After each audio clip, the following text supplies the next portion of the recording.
Dear educators, dear colleagues from all over the world, welcome to the 15th webinar hosted by Huan Quan Village.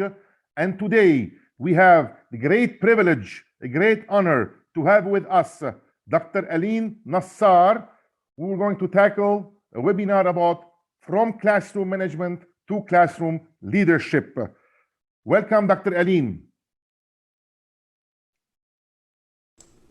Thank you, John. It's a privilege to be invited by Huaquan Village, and special thanks to you for inviting me to speak at this session, to run this session. And I'm very excited and privileged to be with you all. Today, I'm going to discuss with you the transformation from classroom management to Dr. classroom Aline, leadership. just can give me 1 second, please, to let's give 1 more second to everyone to join, please. Just 1 more second. And okay? Absolutely fine. Yeah. So let me explain you. Dr. Aline Nassar, she is the Chief Executive Officer of Stockost Australia, is a leadership development specialist and coach, training and development expert, licensed emotional intelligence specialist, and licensed well-being specialist. She utilizes her expertise and proficiency in analyzing and understanding the foresight of organizations and translating it into insights to build organizational capacity and advance performance. In developing customized trainings to meet the diverse and changing needs of her clients, Dr. Aline uses a robust process steered by needs assessment, analysis, and planning as a prerequisite to designing and delivering. Dr. Aline designs and delivers training courses and possesses a track of thousands of trainings that provide leading conceptual knowledge, techniques, and practical approaches to enhancing professional competence. Dr. Aline has achieved 25 awards from government, regulatory, public, and private sectors in the UAE. She was namely recognized for co-founding the UAE Nursing and Midwifery Council 2010 and has served as the chair of the Nursing CME Scientific Committee at the DOH UAE. She organized, chaired, directed, and served as faculty on more than 150 international conferences, has several publications, serves as an editorial board member of scientific journals, and is an international advisory council member for international organizations.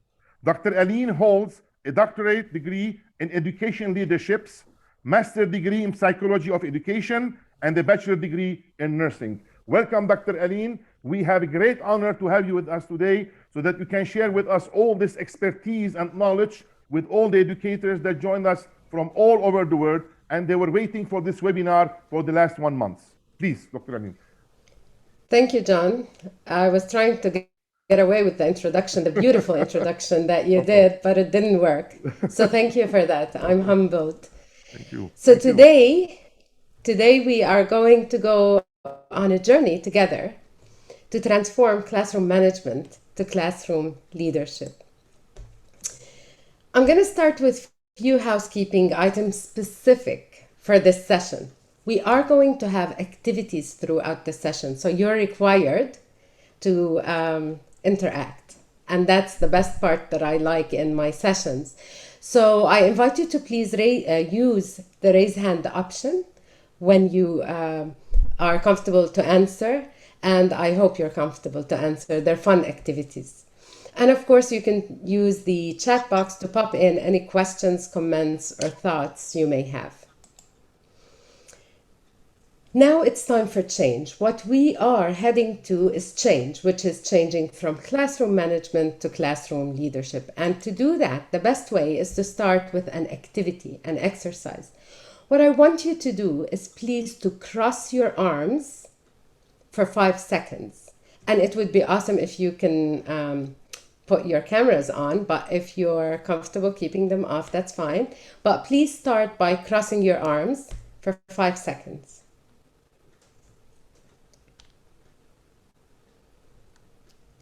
Now what I want you to do is to cross your arms the other way around for 5 seconds. Yes, Don, the other way around. No, the other way around. Yeah, that's exactly it. How did it feel? Did the second attempt make you feel a bit uncomfortable? Pause and think how the other way around is, right? Tell us, Don, why so? I felt uncomfortable, as you said, because I had to figure out which way, up or down. Yes, exactly. Thank you, Don. And this is exactly what we experience when we go through change. And change is not always something that is imposed on us. Sometimes we want the change, but still, in those instances, we feel a bit uncomfortable because it's not what we're used to. It's not the routine. We have to pause, we have to think. And as change is bigger and more impactful on the process or on the system, then we pause more and we plan and we think more. Dr. Aline, the first question John. I'm going to ask you is a very important one. All the questions, of course, are important. Are principals or vice principals the only needed educational leaders, or in order to establish a 21st century lifelong learning environment, we need other categories of education leaders, and who are those leaders?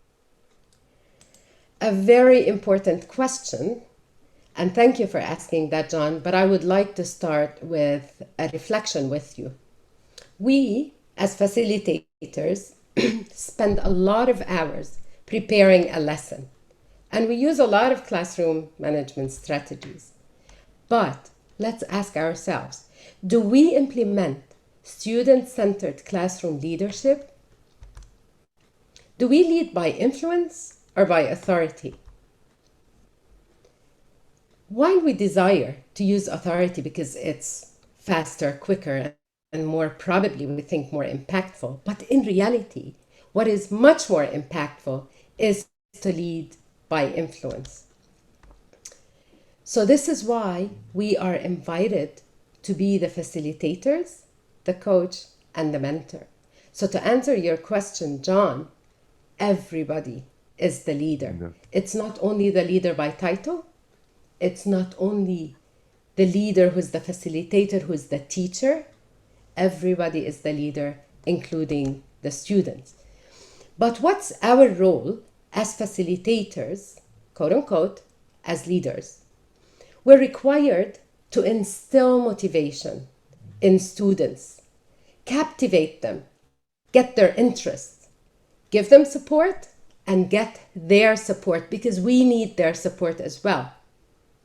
So we have that optimum behavior that is basically brought about by a safe, positive environment that we as facilitators create to them so we can get them engaged.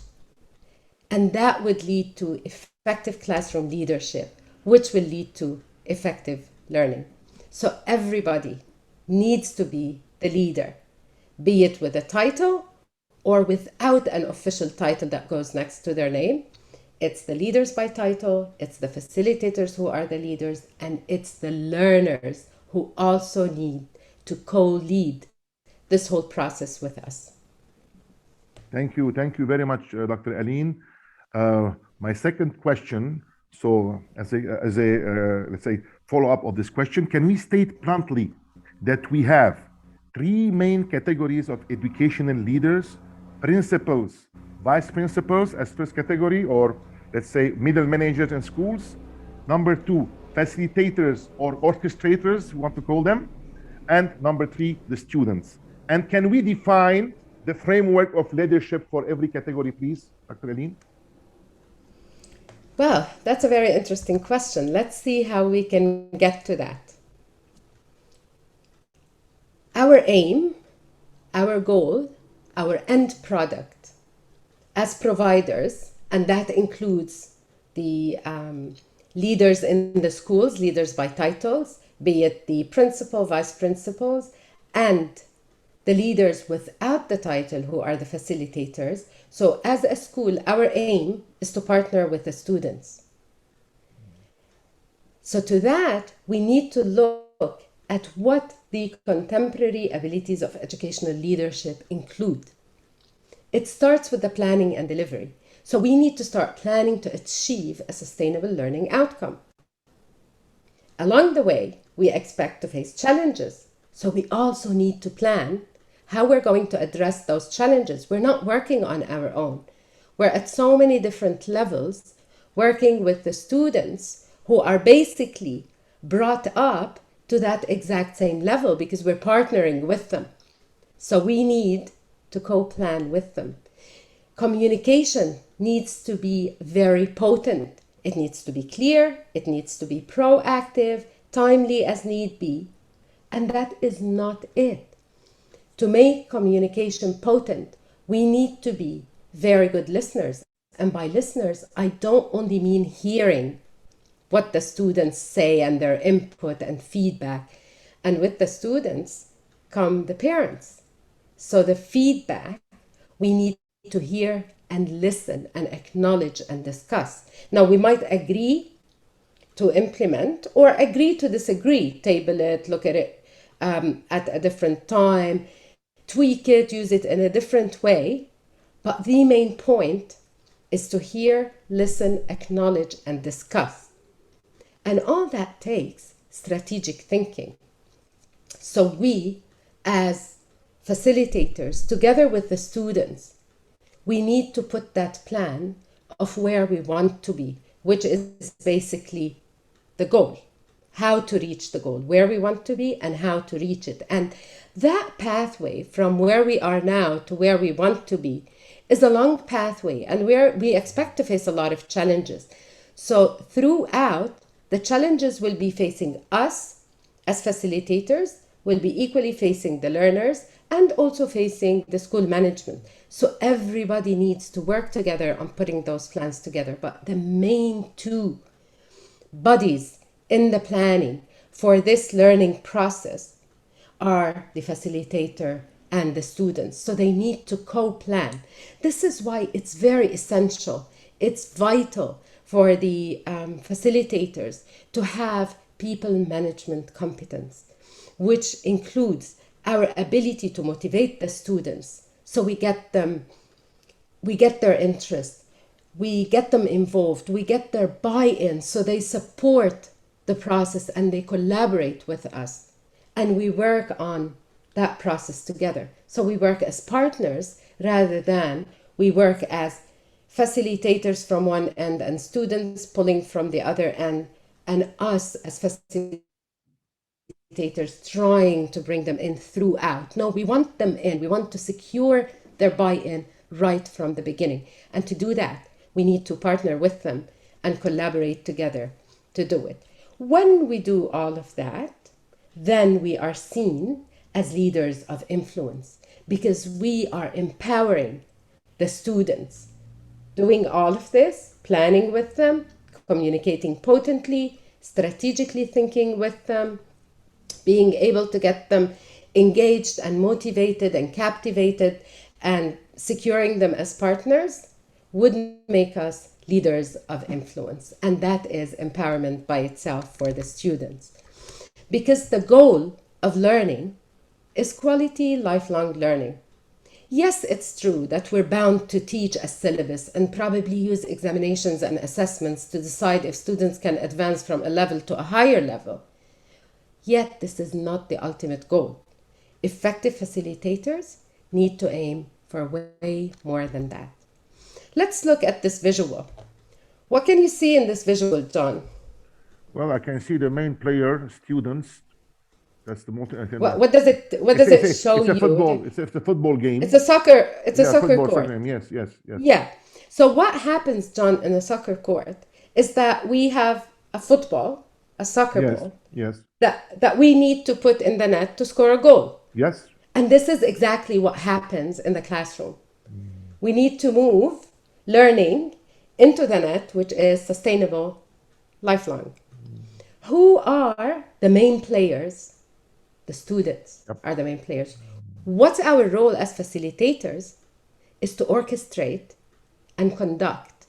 Give the tactics, which is empowering, plan with them, give them the tools, the know-how, support them and help them, but it's them, the players, who are the ones who are required to put the goal in the net to score a goal. And this is exactly what happens in a classroom. And this is precisely what our role entails as facilitators. So if we do not plan right from the beginning, along with the students, of how that football, the soccer ball, is going to get to the net, they will not be able to get it and score a goal. And of course, they need to get it in the net, not the teachers. They are the ones. Yes. They are the ones. They are the main players who will get the ball in the net, because the teachers are the facilitators. They're just orchestrating the whole process, empowering, giving the tools, supporting, coaching, mentoring, guiding as need be. But the main players are the students. And you need to get the buy-in of the students, the motivation of the students, the willingness of the students, and the support of the students right from the beginning. Otherwise, the soccer ball will never get into the net successfully. Great techniques. Yeah.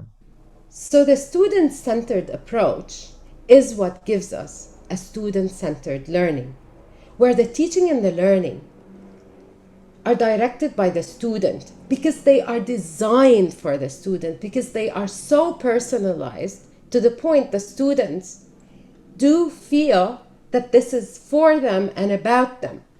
And this is what we call the student-centered learning. The planning begins with the student in mind. We don't plan just because a school policy says so or a curriculum specifies so. Yes, we have the conceptual knowledge that we need to deliver, but delivery of conceptual knowledge is just transfer of knowledge. And that can happen by students logging into Google and finding information out. That's not our role as facilitators. Our role as facilitators is to ensure sustainable learning and to make a lifelong learning and to transform those students into lifelong learners. So being aware of their needs is above and beyond anything else, because that's the only thing that will shorten the distance between the student and the understanding. If they were not willing, if they were not captivated, if they were not interested, if they were not part of it, they don't feel they belong. It's something imposed on them, and probably they don't like it. The only way you can get their buy-in is when you involve them and you make them partners. And it happens to us in real life. When I am a part of a project, I give it my all, I give it my heart, I support it, I advocate it, I talk to people about it with passion. And this is exactly what happens in a classroom. And this is what places the students at the center of the learning process. So effective facilitators aim to support students to think critically, to be problem solvers, effective problem solvers, to be potent communicators, so they can be very creative in finding solutions and ways to make that learning sustainable, to make that learning a lifelong learning experience. Effective facilitators are to perceive those students as individuals who contribute to the process. They're not a part of the process, but they contribute to the process. They are in the heart of the process. They are the core of it, the essential part of it. So the intent is focused on developing their human skills. Previously, it was called soft skills, interpersonal skills. Just lately, this whole type of skills was changed into human skills, because these are the skills of commitment, collaboration, positive outlook, self-confidence, which all lead to learning ethics, which are the fundamentals for effective classroom leadership. Effective facilitators are the ones who are able to engage and motivate students to learn through three types of engagements: the cognitive engagement, the emotional engagement, as well as the behavioral engagement. And how can we do that? By making the experience very meaningful to them and by being very tactful and able, and by able I mean very skilled at motivating students to learn. So what we're basically doing is motivating those students to be successful in as well as out of the school. Dr. Aline, an outstanding framework, outstanding infrastructural explanation, and I'm receiving feedback from all the attendees. It's outstanding. Thank you very much. And we Thank go you for now. that. Thank you, Dr. Aline. To get to the third question. So we can say today that a student-servant leadership approach is considered a main role model approach for educational leaders. Can you please emphasize more on this approach and its importance, please? Of course. How much do you, John, and all the facilitators who are with us today use student-servant leadership? I can vote for you, you use it a lot. Because in all our sessions together, specifically in the leadership session, most of your attention is on student-servant leadership, which is definitely something that you are so strong about. Before I answer your question, I would like to answer Salpi. Salpi has a raised hand and probably a question or a comment. So go ahead, please, Salpi. Can we arrange for that, John? Yes, of course. Yes, 1 second. Let me unmute her first. Yeah. I think her picture is frozen. Perhaps it's an internet problem. So let's continue, then she will ask the questions. Perhaps technical problems, that's why. Yeah. All right. So to answer your question, I would like to highlight something called individualized consideration. And individualized consideration is a part of transformational leadership. It's one of the arms of transformational leadership. And I chose to use it here because it really explains what our role as facilitators is to get to student-servant leadership that is of influence and of effect. So the main goal is to build those strong relationships with the students. Because if we don't have a strong relationship with the student, then every one of us is at a different side. We want to be all in that same bubble where the students are in the center of the bubble. So to get to the point of building a strong relationship with the student, the very first thing is for us as facilitators to pay full attention to their individual needs. And that might seem a bit too much. It might seem too much, but it's not. Because if I want to personalize learning, if I want to captivate each and every learner, then I need who are the students. Then I need to know each individual and pay attention to the needs of each individual. That would help me highlight their skills, their abilities, their qualities, highlight it. There's always something that could be highlighted in the student. So I need to find it. And why? Because when I find it, I can capitalize on it. And this is their strength that I can use to enhance their weaknesses, to improve their weaknesses. I can help them use that strength of theirs to enhance their weak points or their areas for improvements. So when these qualities, skills, talents are highlighted, that's my role, to empower, fortify, and support. By that, the student will feel safe and the student will feel that they're empowered, that they belong, that they're getting the attention they want, and they will be ready to partner and collaborate and be a part of it. Then comes my role to facilitate, coach, and mentor so we can accomplish together. Because I cannot accomplish as a facilitator if students don't, and they can't if I don't empower and support them. And when we do that, then we reach to that very sustainable, strong relationship with the students. It's all about that relationship, and that relationship is an interdependent one. It's a two-way road that is constantly under construction. It needs to be under constant preventative maintenance. And what do I mean by that? I cannot just, as a facilitator, anticipate that when I worked with one of the students, identified their learning needs, knew all about them, identified their skills, mission accomplished, done. Now I move to another student and they're just mission accomplished, all is good. No, it will fall somewhere between the gaps.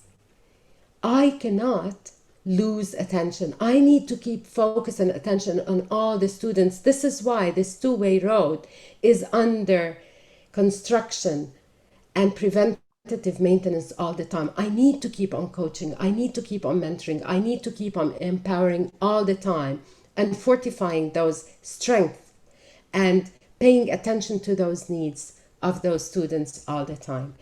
Because this relationship is founded on collaboration, effective communication, which leads to mutual trust, which leads to mutual respect, and me as a facilitator being the role model. More than that, this relationship is fundamental for the attainment and accomplishment of the student to start with, which leads to the attainment and accomplishment and success of the facilitator.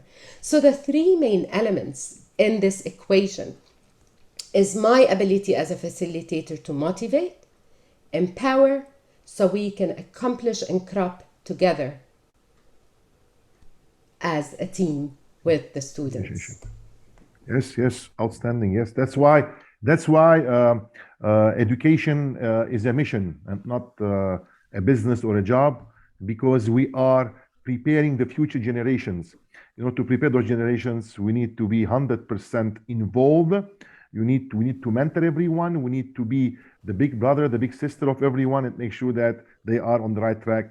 That's why it's a mission, and that's why we are the forgotten missionaries of a sacred mission that unfortunately very few believe it anymore. But as we all know, we are the last stronghold between humankind and auto-destruction. Well, let me reassure you. Yes. Let me reassure you. You are not forgotten. Good. You are not forgotten. And COVID has done good by you, facilitators, because when we parents were put in a position to do what you do with our kids every day at school, we appreciate tons and tons more what you do. Because now we understand what facilitators go through with students at school to get them to where they are, to where we received them, and try to help facilitators move them forward through homeschooling. And it's very challenging, and it takes a lot of time, and it takes a lot of effort, and it takes a lot of skill. It's not only the time, it's not only the effort, it takes skill. So if at all, at one point in time, you guys were forgotten, I'm sure now you're the cream that rise to the top. Yes. I agree 100% with Aline. And we have a question regarding the issue from a great educator, Mr. Luc Powers. He's asking that years ago, my eyes as teacher and school leader opened up completely when reading following expression: students learn more from who teachers are than what they teach. How is Dr. Aline looking at this in relation to her model? Yes. Thank you for the question, Luke. A very interesting question, and a question that is very dear to my heart. Role modeling is something that is on top of every single element, every single skill that we as facilitators, even as parents, even as leaders in the education sector or any other sector, any leader, anyone in a position where others look up for them need to role model. So if I, as a facilitator, am trying to preach and not talk the talk and walk the walk, how do I expect to role model to the students? So I do want to, and this is why I mentioned our role is not to transfer knowledge to students, because knowledge is available everywhere. Our role is to build those lifelong learners and to build them. We looked at wanting them to have those skills of commitment, of collaboration, partnership, being able to solve problems, and being able to think critically.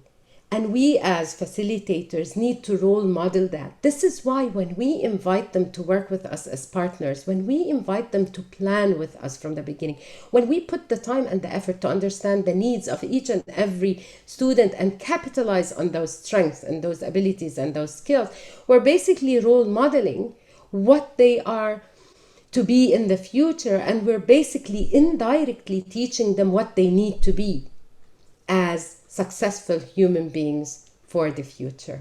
I hope I answered your question. If not, please feel free to drill more. Thank you, Dr. Aline. Question number 4. Yes. Is there a correlation between the leadership style of educational leaders, principals, vice principals, facilitators, whoever, and the students' achievement and excel in their learning outcomes? Wow, that's an amazing question. And the answer, before I go into any slides, is yes, and a big yes, 110% yes. Before we do that, I want to do a quick poll with you guys. It's a learning style poll. It's a 1-question poll. I will put it up. We have, just a minute, please. We have 1 minute to answer it. What's going on now? Okay, there we go. Perfect. Can you see the results? Yes. Okay.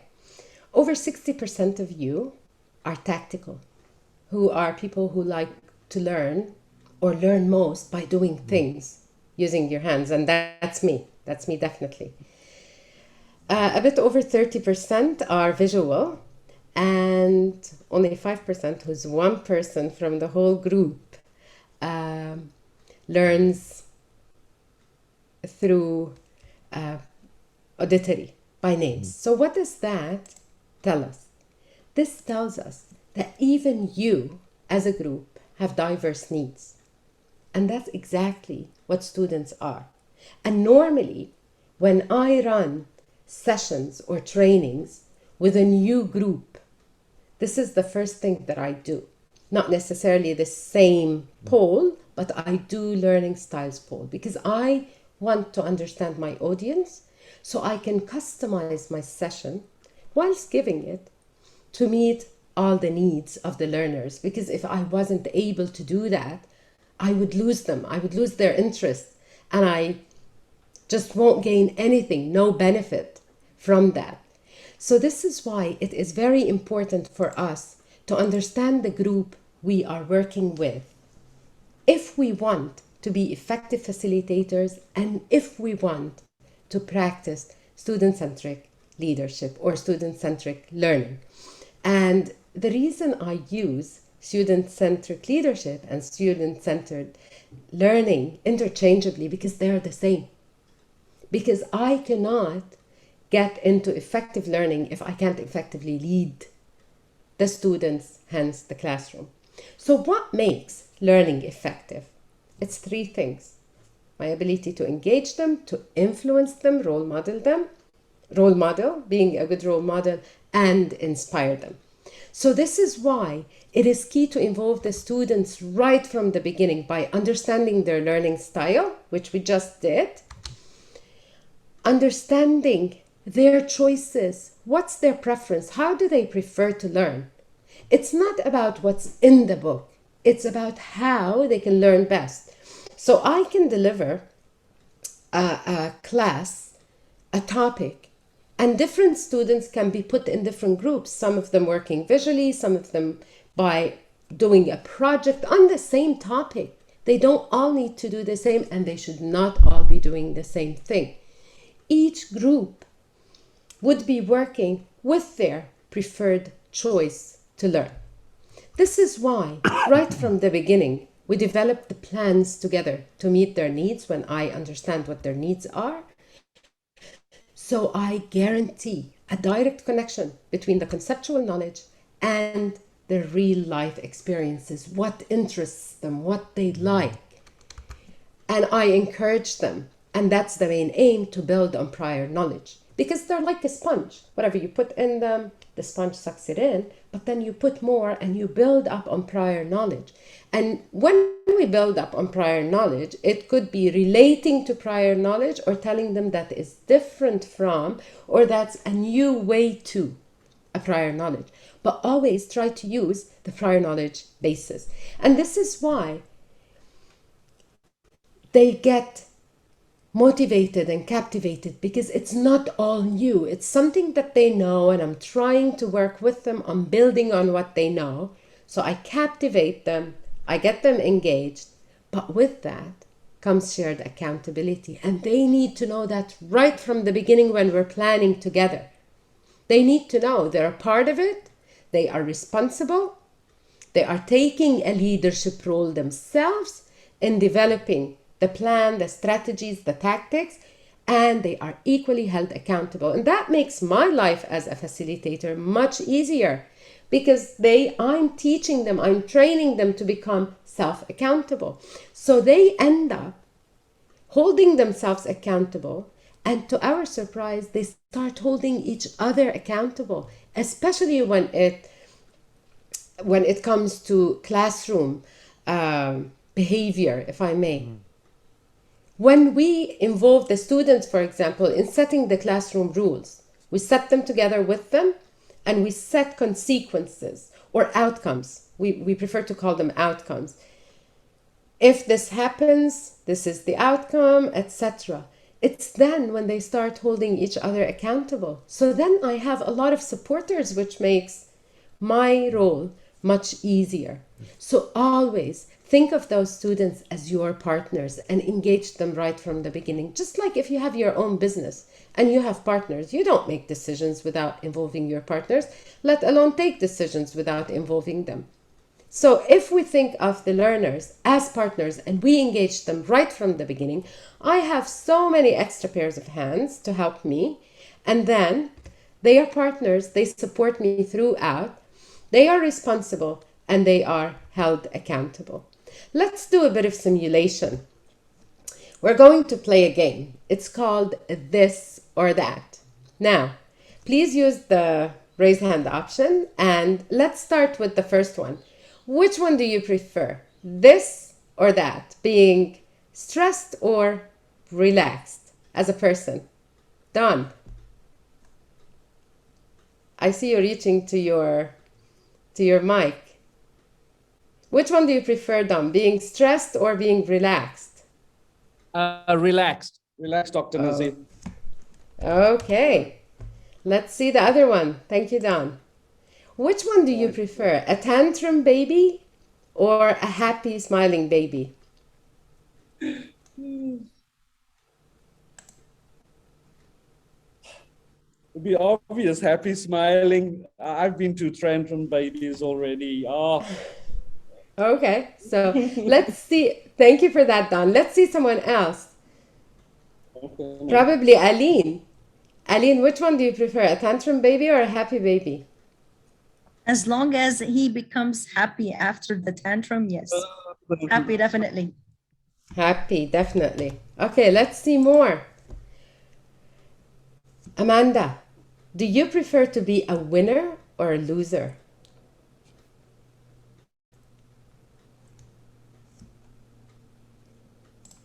Now, try to unmute. Amanda. Yes. Okay. A winner would be good. Oh, a winner would be very good. That would be awesome. Thank you for that, Amanda. Mm-hmm. Do you prefer to be giggling and laughing with your best friend, or to be having an argument and screaming? Who would like to grab this and answer it? Laughing and screaming. You like the screaming. Who is that? Laughing, maybe laughing. Oh, laughing. Yes, laughing. Thank you for that. Thank you for that. So this is exactly what students need. Students in the classroom, they need to be happy. They need to be laughing. They need to be relaxed, and they need to win to gain. And relax doesn't mean that they're sitting doing nothing. Relaxed is that they're comfortable with what they're doing. And how can we make them comfortable with what they're doing? By engaging them, by making them a part of it, by making them the initiators, and hopefully founders of new and creative ideas that would be very helpful for us as facilitators. So it all starts with engaging them. That leads to gaining their trust, and that boosts their confidence. They start communicating more. They start being more involved because the environment is safe. My approach as a facilitator is very inviting and very positive. So they start getting more committed and more interested, and I get gradually their buy-in. And then that brings out their creativity. And that is the peak. That is the best of it. That's the gain. I do all of this whilst I'm empowering them, giving them the tools, the support, the coaching, the guidance they need, whilst myself facilitating. No need for more than that. I'm not saying it's a piece of cake, but it could get to a point where it's very relaxing and it doesn't take a lot of effort. But I have to be working on it. I have to practice myself, and I have to train those learners, those students, to become partners, to collaborate, and to be self-accountable for anything they do and everything they say in the class. Great. Thank you, Dr. Aline. I'm sure that we're receiving a lot of feedback. Everyone's thinking it's very, very helpful for us, and it will help us a lot in our daily facilitating tasks and mission. And my next question will be, what are the strategies that must be followed by a facilitator to create a lifelong learner, student-centered classroom, and what is the role of the principal and vice principal in this crucial process? All right. Do we have any principals or vice principals in the audience? If we do, please use the raise hand option. I might have a question to you. Either we don't, or we have no volunteers. So this is a very live example of when you don't know your audience. Like now, you're all new to me. I don't know who the principal is. If I knew, I would have volunteered you to answer. And this is exactly what happens in the classroom. When you know your students, you know what to do and what your next step is. But when you don't know them, then it's up to them to either volunteer or not. And you guys didn't volunteer. Let's talk about the servant leadership in general as a concept. Servant leadership, to me, is not a leadership style. It's more of a technique, of an approach, of a way of behavior. It becomes a way of life in the classroom. And we can only perfect it with practice. When we focus on the students' needs, we listen, we have a lot of empathy, which means we understand where they're coming from. We acknowledge their points of view and their input, which helps us build those very strong relationships with them. We use a lot of mentoring and guidance. We get their commitment. We get their buy-in. And we ourselves, when we see that, we are more devoted to empowering them because we need the support so we can give it back. Let's look at student-centered learning. Student-centered learning leads to deeper learning. If I implement student-focused approaches, which is putting the student in the center of the whole learning bubble, then I definitely get a deeper learning, which leads to the 21st century lifelong learners. But what are the arms of the student-centered learning or student-centric learning? The students need to own this learning process so they can learn from anything, anywhere, at any time, because learning becomes a process, a fun process. And they can link what they learn outside to what they learn in the classroom, and they can implement and apply and link what they learn in the classroom outside the classroom as well. The learning is competency based, so it's not about remembering a specific concept or knowing it. It's more of understanding it and having the ability to perform in a specific way, building those competencies that they need inside the classroom and more outside the classroom. So the learning is personalized and focused on those individuals that I'm working with. In all of this, my role and my focus as a facilitator is on positive leadership. I'm leading this classroom, I'm leading this process, I'm leading the learning, but it needs to be led in a positive way. And what do I mean by positive? It has to be fun, it has to be enjoyed by both myself and the students, it has to be effective, and all those challenges need to be addressed and worked on. So we all, both myself and the students, have a positive outlook. So this is why we include differentiation. This is why we help students lead their own success, so that learning is applicable everywhere, inside the classroom and outside the classroom walls.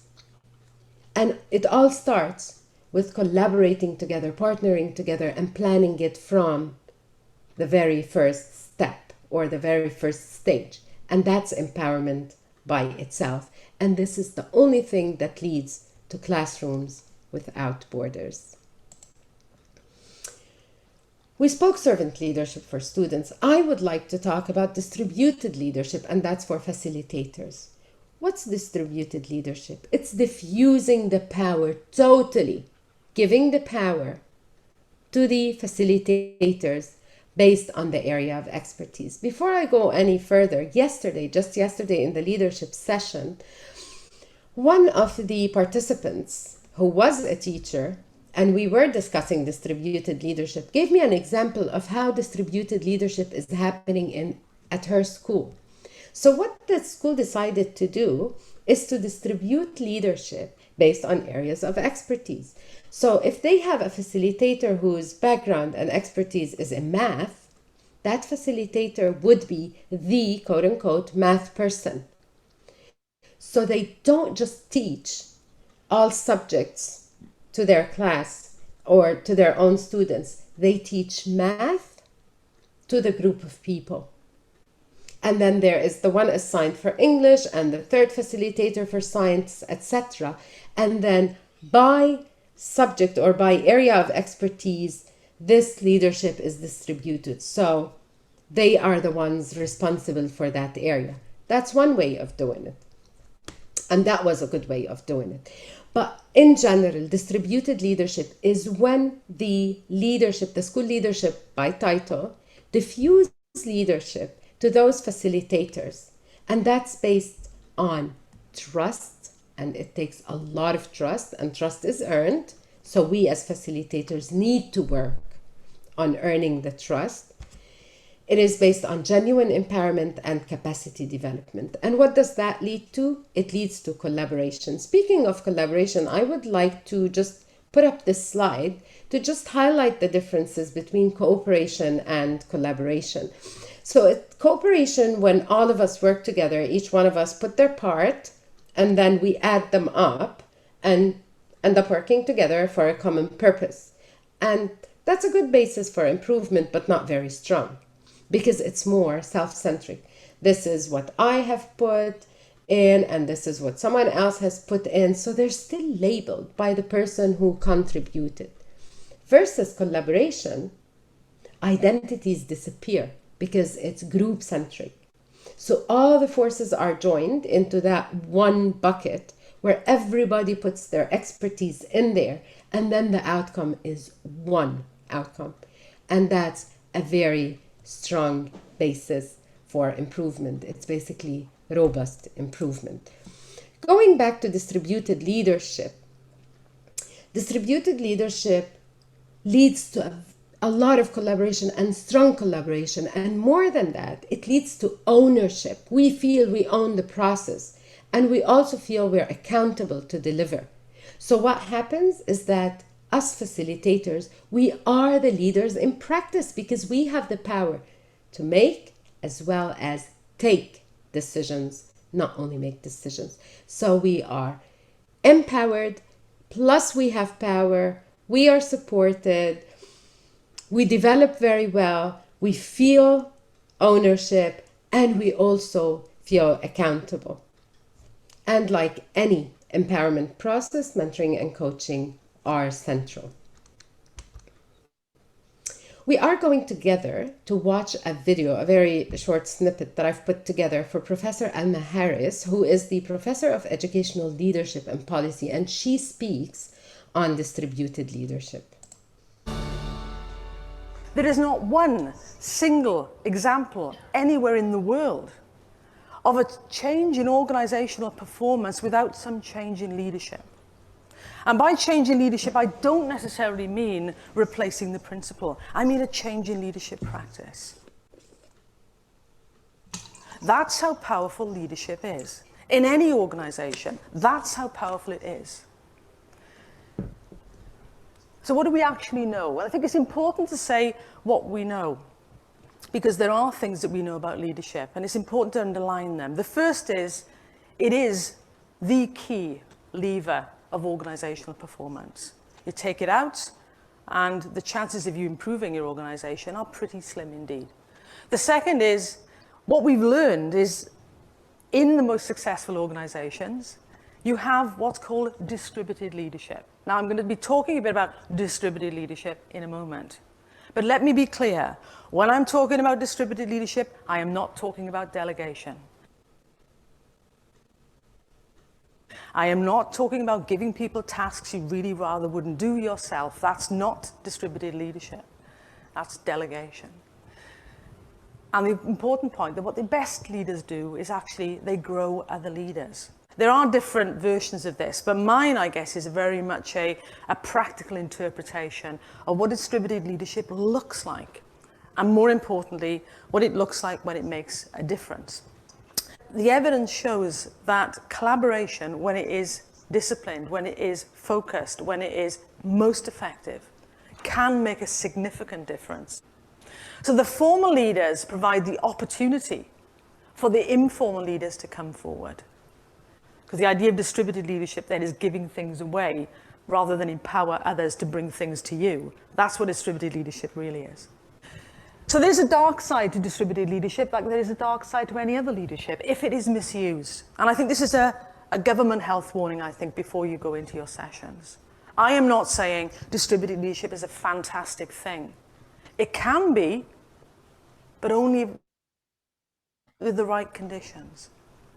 It's not automatically a good thing, a positive thing. It depends. It depends on how the principal sets up the conditions within his or her school for people to take on leadership responsibilities.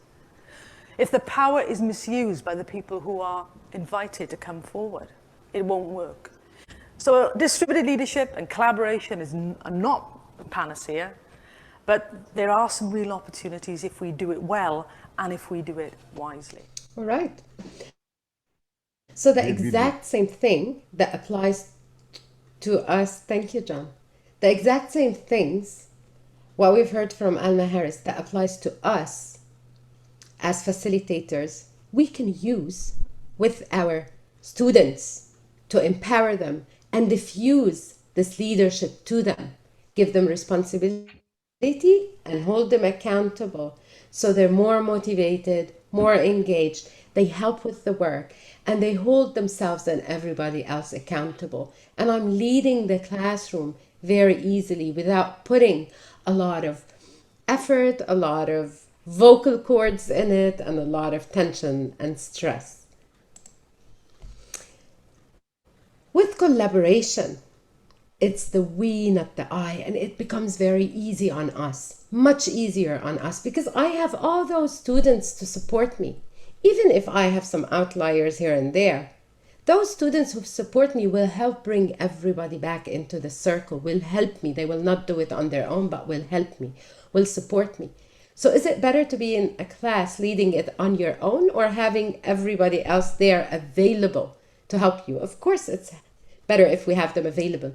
So let's make them those people, those individuals who will become lifelong learners and who are now available to support us in making this learning process fun, enjoyable, and sustainable, as in effective. Some of the examples of collaboration that we can use with students in the classroom to train them on collaborating is the think, pair, share. I'm not sure if anybody of you has used it before, but a very quick revision. It basically uses a lot of collaboration because it is a collaborative learning strategies where the students are invited to work together, to problem solve. So in this, I'm teaching them collaboration, I'm teaching them problem solving, and I'm teaching them strategic thinking as well, whilst teaching a specific concept or a specific subject. Another example is the round-robin discussion teaching strategy, where it's based on brainstorming and thinking. And that process helps students generate ideas, become more creative, because it encourages the critical thinking, their participation, their cooperation and collaboration. So it's a lot of cooperative learning. And this specific method is a three-step method where you put your students in groups and make sure to make the groups as diverse as possible. Where you pause a question and you have the students take turn in brainstorming the answers, then you assign someone who is the note taker or the recorder, and then you assign the spokesperson who's the leader. So I am teaching the students to become leaders, to cooperate, to brainstorm, to critically think, to solve problems, become problem solvers. So I'm teaching them more than the curriculum, while the class is managed perfectly, quote unquote, led perfectly by the facilitator. And I don't need to put, again, a lot of vocal cords, a lot of stress, or a lot of management skills that are needed there. I'm getting away with the management skills and I'm transforming those into leadership skills to lead my team. And to lead my team, who are my students, I am teaching them to become leaders themselves. Great, great. Thank you very much. Really, we're receiving all positive feedback from all the attendees, and there are some questions, and those questions, of course, we're going to tackle them at the end. Once we're done, we're going to give 20, 30 minutes for all the questions. We'll answer them all in detail. There's no problem in that. So question number 6, Dr. Aline, what are the main differences between educational leaders and other non-educational institutions leaders, or the two leaders tackle similar functions using almost same strategies and approaches? Well, they are very, very different, but they are exactly the same. And that's a dilemma. Leadership is leadership. When you lead a group, when you lead students, when you lead your own family, it all requires leadership. But being an educational leader requires all this plus a lot more. And let's talk about that. Because education is a mission and it's not a business. I am not selling goods. I am not making a business. I have human beings that I am creating. So they are students, they are those sponges, and I'm making lifelong learners. I am making successful, potential successful human beings out of them. If I do it right, then I'm doing a good job. If I don't do it right, then I might be the cause to ruin someone's future if I don't do it right. So it's a mission. It takes a lot of passion. It takes a lot of what's inside me into it. This is why it's not like any other type of leadership. Because if I don't have commitment, I will not do a good job. It takes a lot of self-motivation. I need to do it because I love being a teacher, because I'm passionate about it, because I really want to make a difference in those young humans' lives.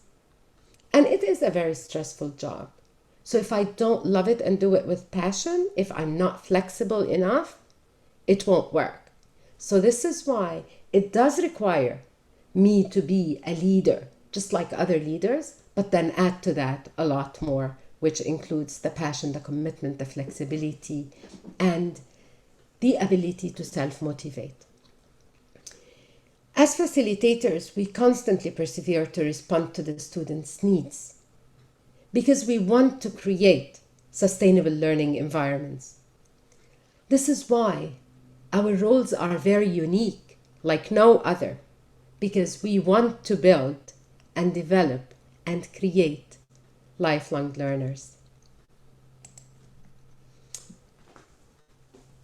We as educational leaders think of leadership as a process, not as a position. This is why it doesn't matter if I have a title that has the word leader, manager, director, chief, executive, chief operating, it doesn't matter. What I do requires leadership. What I do in the classroom requires leadership. So educational leaders require everything, as I said before, plus a different set of leadership skills and a different approach. And that approach is dynamic. It changes. This is why it is very good to have a basket full of leadership approaches that we as educational leaders need to adjust our leadership styles based on the situation and based on the group of people that we're working with. And that group of people could be the learners, the students, could be the educational leaders by title, and could be the family, the parents. This is why we need to be very robust leaders in order to be successful in what to do, in what we do. Yes, yes. Collaboration. Yes, go ahead, Sorry. continue. No, collaboration is key, because I'm collaborating with people from different ages, different backgrounds, different experiences, different mentalities, different understandings, and different expectations. If I don't collaborate, I'm not powerful. This is why, as a facilitator, I need to cater for all of this. I need to consider all of this. When I work with the students, I'm working with individuals who are definitely way younger in age. And I am trying to bring them up to the same level, which is leadership, leading their own learning. So that's a lot of work. I need to be very skilled in what I do so I can simplify that to their understanding, to their level of understanding, in order to help them to come up to that level. When I'm working with parents, when I'm working with families, significant others, they come from different backgrounds. They probably have no idea how to be a teacher, just like us now in homeschooling. We don't know how to teach our kids. But those teachers, those facilitators at school are there to support and help. And they give us all these tools, and they call us, and we have meetings, and they coach us and mentor us so we are successful. If they don't know, if they're not skilled at what they do, how could they simplify it and bring it to our understanding so we are successful in what we do with our kids at home? And this is exactly the same. A great ability, really, Dr. Aline. You simplified it in a way that it's simple now, and I think all the educators now with us today from all over the world, they understood based on their feedback. They're very happy, and they see the difference between. Of course, it's the same as you said, but at the same time, there is, as you said, the difference is the passion within the classroom, because we're dealing with human beings. We're not selling any product. Thank you very much. Outstanding explanation. Thank you. John, I am very keen to see and read what participants are popping in the chat box. I see in front of me 30 chats, but I can't open them. So I would be very thankful if you could take screenshots and I can look at their comments later, because all the comments definitely are of interest. Yes. Thank you for that. Thank you. And of course, at the end now, in 10, 15 minutes, we'll give about 20, 25 minutes, 30 minutes to answer all those questions in the chat box. There are more than 30, as you said, and feedback. And of course, later on, any questions, you can ask them live too. So at the end of the day, Dr. Aline, can we consider education entities similar to business-oriented entities that need good managerial leaders and not educational missionary leaders? First of all, education is not a business. Education is a mission. Despite the fact that all leaders probably use the same approaches and the same tactics of leadership, but at the end of the day, education is not a business, so that automatically makes it, no, they're not similar. Because leadership in education is all about learning. The learning of others need to be at the heart of the decision-making process, need to be the focus and the attention of the educational leaders by title, by position, and the educational leaders who are the facilitators. So all the attention is on the learning of others, which is the students. So you have one focus, and that focus is a very tough focus. It's a tough process. You need to close the loop, and you need to make sure you perfect it to get to your goals.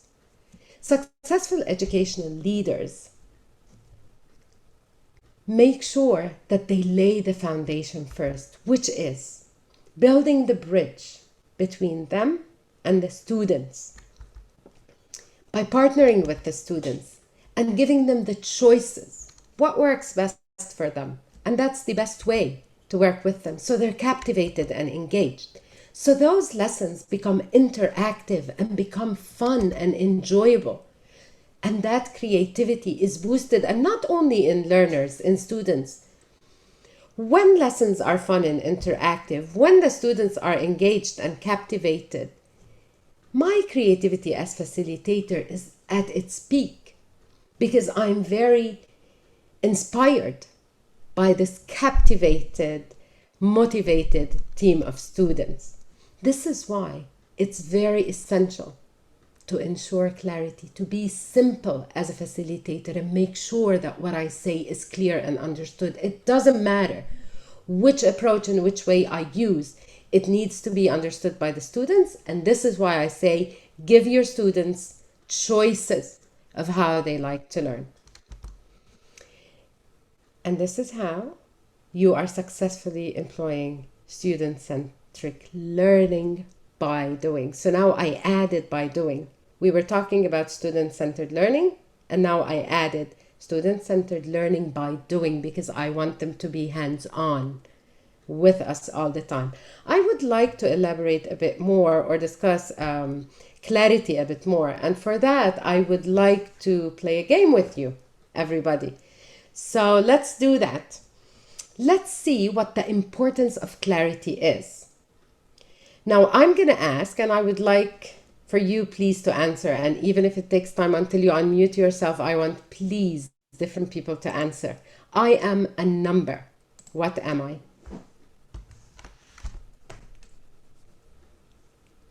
Some people are answering on the WeChat. Okay, please do that. 7. From Amanda, 7. 7. She's Okay. 7. From Russia, 9, 10. 9, 10. What else? 8. We have 8.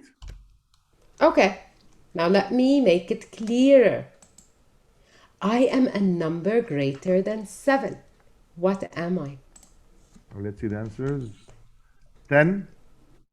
We have 110, 114, 9, 20, 9 12. is, oh yeah, hold on. I can't keep up. Okay. 12, a lot of 8, 30, 10, Okay, again, 38, 10, a lot of another numbers. 10, yes. Let me get clearer. I am a number less than 47. Less than 47. 46,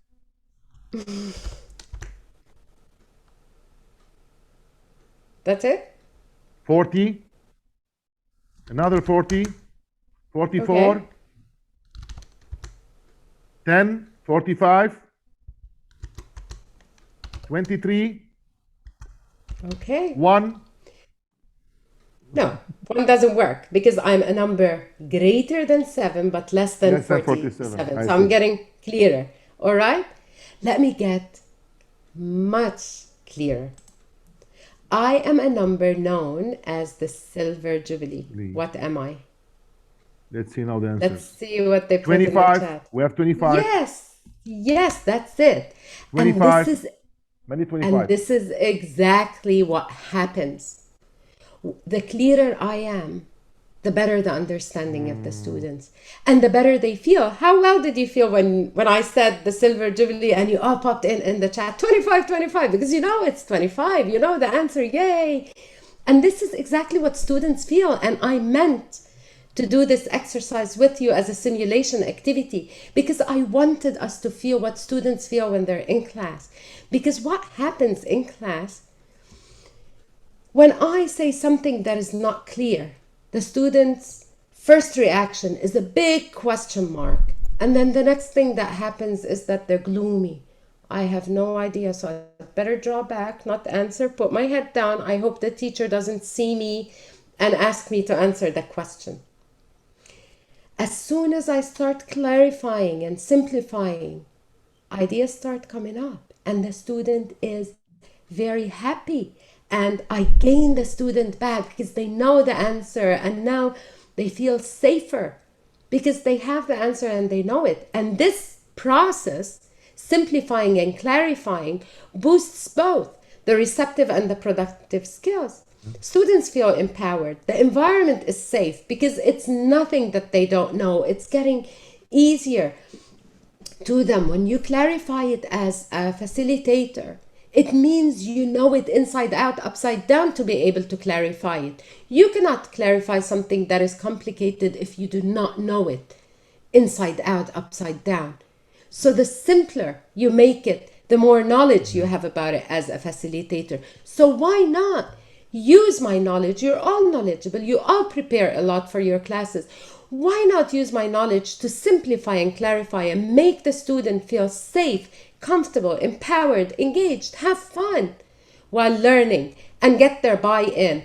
So I, as a facilitator, and I, as a school, and us as a group, parents, students, facilitators, and a school, get the outcome of the sustainable, effective learning. Why not? The outcome will be a complete horizontal integration where we are addressing the learning needs, the interests, as well as the human skills of each and every student in my class. So it is a tough process in the beginning to lead classrooms rather than manage them. But if I have the know-how and I apply it, and with practice, it becomes very seamless, and then I start feeling cropping the results, and it becomes more enjoyable for the students, more enjoyable for me, and more sustainable learning. Thank you very much. Really, today we got a lot of very infrastructural and important information, and all the feedback. I'm receiving more than 60, 70 now, that it will help them a lot to continue on their sacred mission of education. And they're already feeling that they're not forgotten. As I said, a lot of people are backing them up, like Stokos. They're not forgotten. They're not forgotten, They're like not. Stokos, like They're One not. Village. We're all backing those educators because as we said. They are backing us up. Yes, they yes. are the reason of our existence. It's the way, it's two construction road, as you said, it's under Yes, construction, it two-way is road. a two-way Yeah, road. two-way road. It And is. yeah, and that's why, Dr. Aline, STOKOS is conducting different online courses in different fields. That's true. And are you as STOKOS specialized in leadership-related courses, or your scope of services extend further? Can you give us just a overview about STOKOS, please? Okay, now you're going to get me started about STOKOS. Yeah. STOKOS is specialized in leadership, but that's not the only area we work in. Before I tell you what we do at STOKOS, I would like to tell you about how we do it. What we like to do and what we seem to be able to do is we're giving those highly inviting interactive environments. We're personalizing the learning experience to all the learners. And as you know, our audience is C-suite level and managers, managerial level, leadership level staff, and aspiring leaders, and students as well. Students like university students and sometimes high school students as well. So we cater for a diverse group at different levels with different experiences, different expertise, and different backgrounds. So what we use in our learning, our aim, and this is what we succeed to do, is learning by doing. So no one comes to any of the sessions as a listener. Everybody is invited to interact, and to make sure they do, we use pre and post assessments. We use a lot of psychometric assessments, and we do a lot of practical exercises, group exercises as well, hands-on activities. We even invite participants when they go into breakout rooms, because now with the virtual training, we do a lot of breakout rooms, and we assign spokespeople who come and present. So they do presentations themselves to everybody else. We do a lot of case study analysis, a lot of video vignette analysis, and we have group reflective exercises and individual reflective exercises. So over 73% of the time in a session, in a given session, is learning by doing, hands-on and activities. Now, we definitely offer courses that are certified and accredited. So we have 3 accrediting bodies, the Department of Health in Abu Dhabi, the ACTVET in Abu Dhabi, and all our courses are certified by the CPD certification service in the UK. And we are also licensed as well-being specialists and emotional intelligence specialists from the Janus International Headquarters in Australia. The areas that we cover include leadership and management series. Then we have the essential soft skills, which we are changing into essential human skills, because just lately this has changed from soft skills. Hasn't changed yet, but there's a lot of studies and talks about it, and we would like to adopt it because I like it a lot. We have the mental well-being series. Then we have our medical series, which includes clinical and non-clinical, and we have been asked to develop 2 empowerment programs to help Emiratis, given the Emiratization process now, to help them and equip them to become leaders in their areas of expertise. So we have one specific Emirati women empowerment program, and then we have the Emirati professional empowerment program that we've put together. Each of these programs has probably 15 or 16 different courses to empower them. And then, of course, in red, in bold, we have the professional development and empowerment programs for teachers. Now, I would like to take this opportunity to invite everybody from the audience to our upcoming 6-module course on facilitating as a new paradigm in contemporary learning. That's going to happen in Jan-Feb 2022, and it is going to be accredited with 18 CPD hours. It is going to be led by both Mr. John Bayramyan and Mr. Fuad Sila, and I am very excited because this course is an amazing course. It has a lot of conceptual knowledge, but it's not delivery of knowledge. It's a lot of hands-on practical exercises, learning by doing. So I'm expecting a lot of people, John and Fuad, would register to attend this course because it's an amazing 6-module course that we are so much looking forward to. And this is, of course, both Stokos and Huakwan Yes, Village, who partnership. are partners, are doing Yes. this together. Now, I would like to show you a bit and tell you why we know and how we know that our participants are happy with what we do. So I've popped few of the photos from the latest trainings we've done and highlighted some of the feedback. Now, I would have loved to fill this with feedback, the slide, but that would be too much. But I like it when I hear people say, I enjoyed the session. The degree of interaction was phenomenal, and this is very important. It is a learner-centered, highly interactive session. It's very mentally stimulating, and I cannot wait for the next one. Now I'm gonna just run a very short video that has testimonials and a couple of testimonials. I wanted to pop more, trust me, but I'll just go for these The two. quality of the course was amazing. It includes a lot of information, new information. You usually start from the basics and you take us more and more to the most advanced types of leadership. Well, it was the first time for me to attend such an amazing emotional intelligence workshop, and I really like it a lot. I love the exercises and engagement for all of us. So yes, I think I enjoy a lot. And you know, the time was flying, you know what I mean? So even this 4 hours was like, you know what I mean, so fast. For me, like, okay, let's do more even, you know what I mean? So amazing. And the very last thing that I would like to share with you is that when our learners, and in your case, when your students are able to describe that they had fun and enjoyed learning, that they've learned new skills and new approaches and new techniques, and that they got out of this learning some practical solutions that would help them grow and that they would apply in real life, this is when you know that your learning was personalized and you were able to captivate them and it was an effective, sustainable learning. But guess what? It's not mission accomplished. The pressure is on because this is when you're expected to deliver more.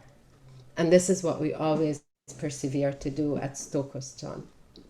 Thank you, Dr. Aline. And that's why Huangquan Village, which is an educational hub, is proud to have partners like Stokos, another educational hub, believing in this sacred mission and making sure that we are not the forgotten missionaries. We are the most important missionaries for the future, so we can prepare future leaders for a better tomorrow.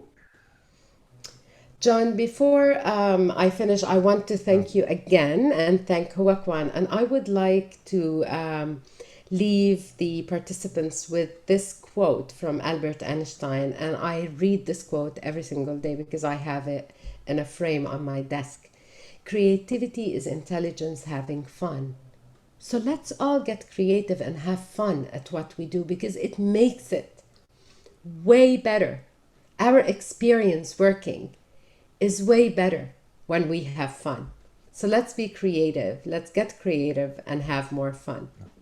Yes, thank you, Dr. Aline. And we're very honored to have you today with us. And of course, you are not leaving us now because we have a lot of questions. We need to answer them all. And as you told me at the beginning, you are ready to stay 30 minutes, 40 minutes, 1 hour more, just to answer all those questions to make sure that all our attendees, all our educators today benefited 100%. And that's why together, dear educators, let's break all those walls of conventional styles of leadership.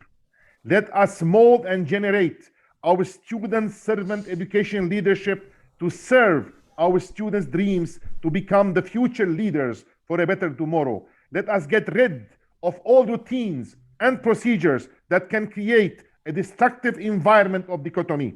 Let us lead for the eternal mission of education by leading mutually with our facilitators and students within the student-servant leadership framework. Let us transform classroom management to classroom leadership, as Dr. Aline said, because educational leadership is the foundation and the basis of the effective student-centered classrooms, student-centered learning facility environment, so that our students will lead tomorrow's generation, tomorrow's leaders to lead for a better tomorrow. Thank you very much, Dr. Aline, and special thanks. It's my pleasure. Thank you, and special thanks to Juan Kwan Village for always hosting. Today's is the 15th webinar for Education Hub, and thank you, Dr. Aline Nassar, and thank you all for attending this outstanding webinar today by our international expert in leadership and in education, Dr. Aline Nassar. And for additional questions, we're going to start them now. Go ahead. I want to just announce Dr. Aline for our next webinar. Upcoming webinar will be held. It's going to discussion panel. We're going to have two great guests, Mr. Fouad Sila, two internationally acclaimed workshop leaders, Mr. Fouad Sila and Ms. Aline Nassim, on October 30 at 11 a.m. Dubai time, 3 p.m. China time. It's going to tackle the 5 pillars of differentiation and mainly focusing on the 5th most important pillar, differentiation by emotions. That's very interesting. Yeah. That's Thank very you, Dr. interesting. Thank you. And let's Pressure is on for yes, Aden yes, Ali. yes, yes. And of course, we're going to go now for questions first. Let's see if anyone has any live questions, please. If anyone has any live questions, go ahead, please. If not, we can go to our Zoom chat box questions. Any live questions? Please go ahead, dear attendees, dear educators, dear colleagues, dear missionaries of this sacred mission. Please go ahead. Feel free to ask. Any questions? So let's take some of the Zoom because we have a lot of in the chat box. All right. A lot of questions. Here we go. Let me see. Yes. A lot of thanks, hundreds of thanks, and a lot of great feedbacks. It's my pleasure. And I enjoyed this session a lot with everybody. Thank you, Dr. Aline. The pleasure is all ours. Thank you very much. Okay, let me see. A lot of questions. We start with the first in. Okay. We have a question from Emmanuel. According to classroom management and good leadership, they need to get rid of the bad apples in their organizations. If not, the bad apple will spread. In a classroom setting, should this method be encouraged as well? Getting rid of bad apples in the classroom? Okay. Follow this Emmanuel already took himself off mute. So let's discuss this, Emmanuel. Maybe you can describe to me, rather than explain, what you mean by the bad apples in a classroom. Okay, take for instance, in an organization, we have employees that are of negative impact in an organization. Yeah, but in class specifically, yes. Yeah, we have an employee that would be the bad apple, attitude-wise, they don't want to do the work, they always complain. And with that, the negative energy, it spreads. So that one bad apple. So normally we advise to, as leaders or managers, we advise to get rid of such employees or make them work alone. I don't agree to that.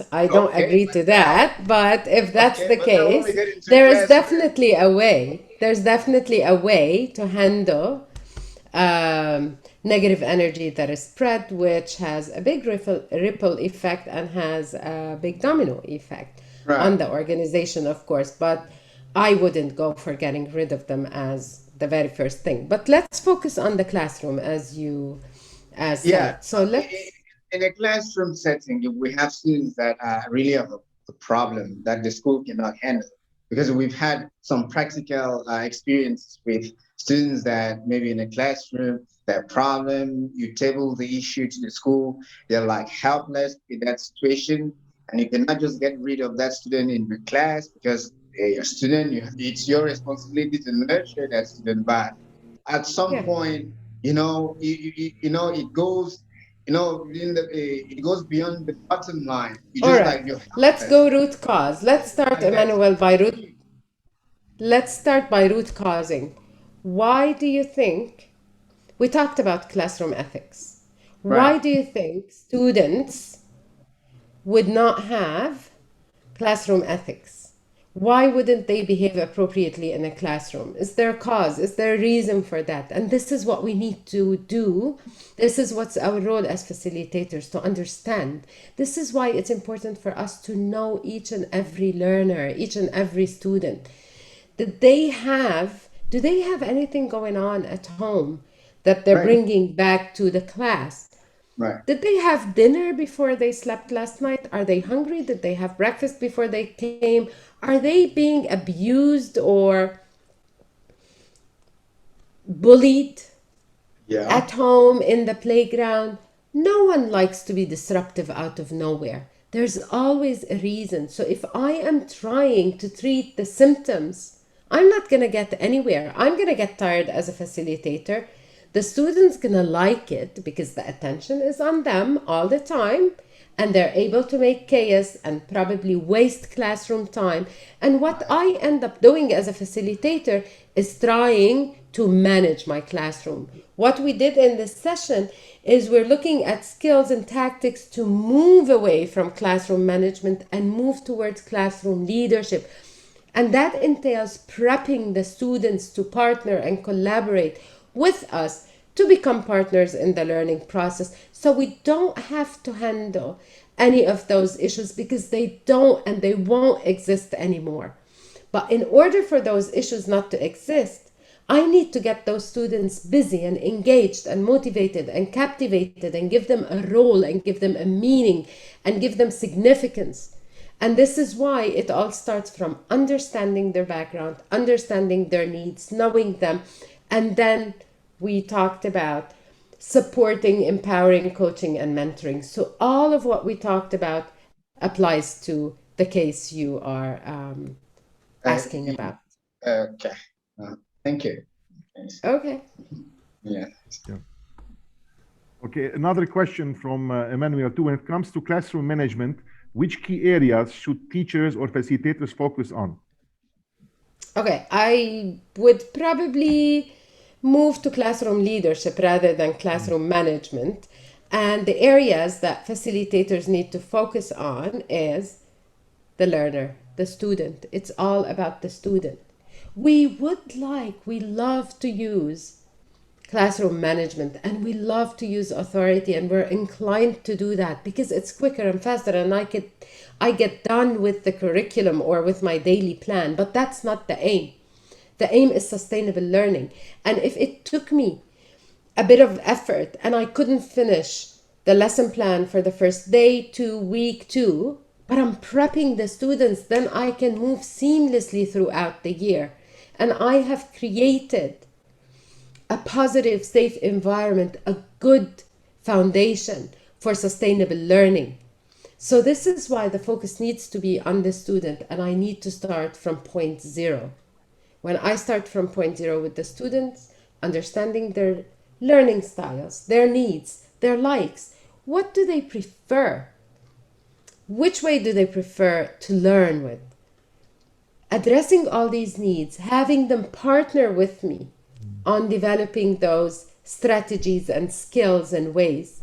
Yes, it's going to take time in the beginning, but when you plan well, you just move seamlessly throughout the year. But if you keep on patching and treating symptoms, you're going to keep on doing this all year long, and before you know it, you're going to burn out as a facilitator, and learning is not going to be effective. Great. Okay. Thanks. Yeah. Thanks very much.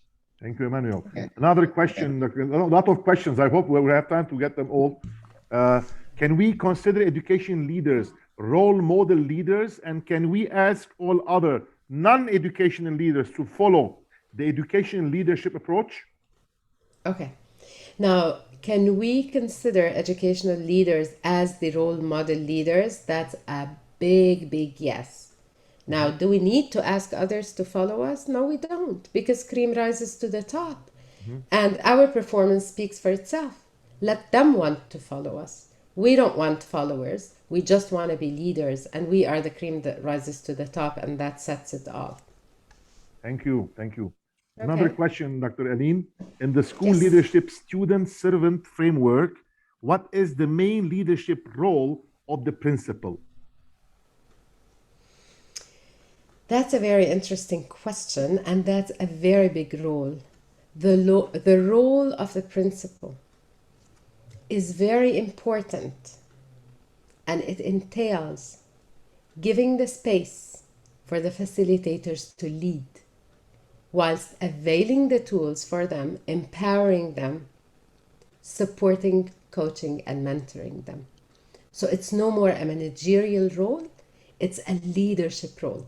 So it's exactly what we do with the students as facilitators in the classroom. This is what's expected of the educational leaders who have a title of principal or assistant principal, is to lead. And to lead is to collaborate, partner with the teachers, but give them the space to diffuse the power and the authority to them to do their work, whilst supporting them, empowering them, coaching, and mentoring. That's what educational leaders are required to do. Great summary. Great. Thank you. Another question. I am an English teacher, one of the attendees, and I have been given the opportunity to teach leadership subject. Can you suggest a creative way to make a good start with my students? By the way, I haven't met my students yet, and I want the first session to be of great impression and build a strong and good relationship with them and spread self-independence learning responsibility. Okay. That's a very big topic, and these are very ambitious goals, and they're all attainable. So, do you mind just telling me the name of the person who asked the question? Because I'd like to address people by name. Her name is Fatima. Okay, Fatima. Okay, Fatima. So, Fatima, if you are going to teach the leadership course or train your students on leadership, the only effective way is to role model it. And to role model it, you need to empower.